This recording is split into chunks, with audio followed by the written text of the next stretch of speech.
નવરંગપુર ગામના ઠાકોર ઘનઘોરસિંહ ખૂબ જ પ્રભાવશાળી અને ધનવાન વ્યક્તિ હતા.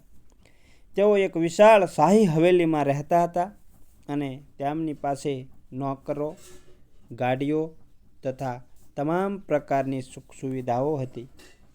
જો કે સ્વભાવે તેઓ અત્યંત ક્રૂર અને નિર્દયી હતા. ગરીબોને હેરાન કરવામાં તેમને આનંદ આવતો હતો અને તેઓ મજૂરો પાસેથી બળજબરીથી કામ કરાવતા હતા.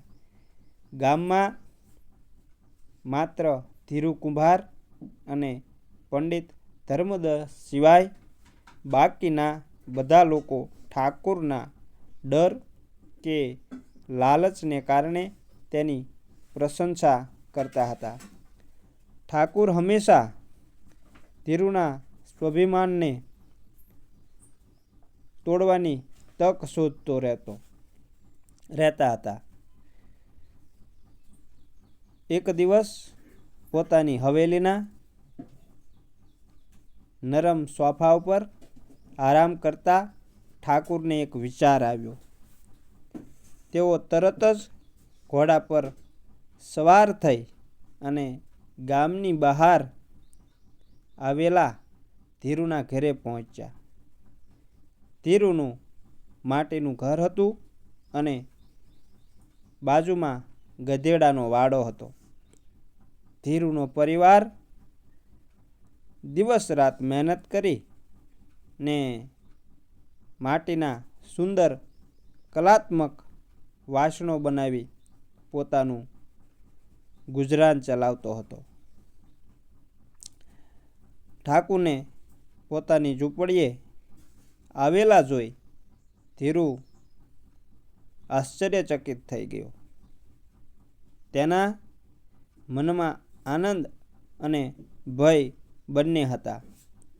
ધીરુએ નમ્રતાથી પૂછ્યું, ઠાકુર સાહેબ, તમે કેમ તકલીફ લીધી? કંઈ કામ હોય તો મને તેડાવ્યો હોત તો? ઠાકુરે ખૂબ જ મીઠાશથી કહ્યું, કંઈ ખાસ નથી ધીરુ. હું તો તારી કલાની પરીક્ષા લેવા આવ્યો છું. મારે તારી પાસે ચાંદીના સિક્કા જેવા જ કદના 1000 માટીના સિક્કા બનાવડાવવા છે. તું જે માગીશ તે કિંમત હું તને આપીશ. ધીરુ ઠાકુરની આ ચાલ સમજી શક્યો નહીં અને તેણે 2 મહિનામાં સિક્કા તૈયાર કરી આપવાનું વચન આપ્યું. સમય જતાં ધીરુ કામમાં વ્યસ્ત થઈ ગયો અને આ વાત વિસરાઈ ગઈ. 4 મહિના પછી એક દિવસ પંચાયતના ચોરામાં ઠાકુરે ધીરુને બધાની વચ્ચે રોક્યો અને કહ્યું, ધીરુ, તે વચન આપ્યું હતું તે 1000 રૂપિયા ક્યારે પાછા આપીશ? ધીરુ ગભરાઈ ગયો અને તેને સમજાયું કે ઠાકુરે તેને ફસાવવા માટે માટીના સિક્કાને બદલે અસલી સિક્કા રૂપિયાની વાત વહેતી કરી દીધી છે. ઠાકુરે ચાલાકી વાપરીને કોર્ટમાં ધીરુ વિરુદ્ધ 1000 રૂપિયા અને 200 રૂપિયા વ્યાજનો દાવો માંડ્યો. ધીરુ ખૂબ જ પરેશાન થઈ ગયો અને પંડિત ધર્મદાસ પાસે મદદ માંગવા પહોંચ્યો. પંડિતજી સમજી ગયા કે ઠાકુરે ખૂબ જ ચતુરાઈથી ધીરુને ફસાવ્યો છે.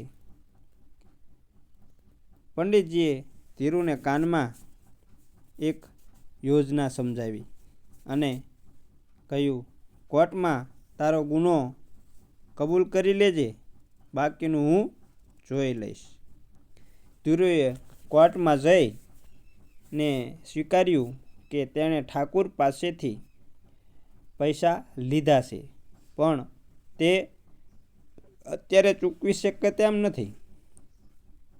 ન્યાયાધીશે ધીરુની ગરીબી જોઈને દર મહિને 10 રૂપિયા હપ્તો દેવું ચૂકવવાનો આદેશ આપ્યો. આ આદેશ મુજબ ધીરુ હવે ઠાકુરના રક્ષણ હેઠળ આવી ગયો, એના તાબામાં આવી ગયો હતો. તેણે ઠાકુરને કહ્યું, સાહેબ, મારે હપ્તા ચૂકવવા માટે કામની જરૂર પડશે. ઠાકુરે તેને ગુલામની જેમ વેટ કરવા માટે બોલાવ્યો.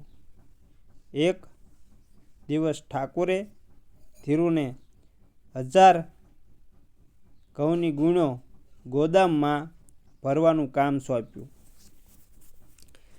ધીરુએ પંડિતની યોજના મુજબ બધી ભરેલી ગુણો પંડિતજીના ગોદામમાં મોકલી દીધી અને ઠાકુરના ગોદામમાં 1000 ખાલી ગુણો ભરી દીધી, એટલે કે કોથળા ખાલી ભરી દીધા. જ્યારે ઠાકોરને ખબર પડી ત્યારે તેઓ લાલચોળ થઈ ગયા અને ફરી કોર્ટમાં ગયા. પરંતુ આ વખતે પંડિત ધર્મદાસ સાક્ષી તરીકે હાજર હતા. ધીરુએ કોર્ટમાં કહ્યું, સાહેબ, મને તો 1000 ગુણો ગોદામમાં મૂકવાનું કહેવામાં આવ્યું હતું. તે ખાલી હોય કે ભરેલી તે વિશે કોઈ વાત થઈ નહોતી. વધુમાં પંડિતજીએ તે સમયે ઠાકુરના ઘરે થયેલી વાતચીતનું રેકોર્ડિંગ સંભળાવ્યું. પોતાનો અવાજ સાંભળી ઠાકુર સ્તબ્ધ થઈ ગયા. તેમણે સમજાયું કે પંડિતજીએ એમને એમની જ રમતથી હરાવ્યા છે. ન્યાયાધીશે ઠાકોરને ઠપકો આપ્યો.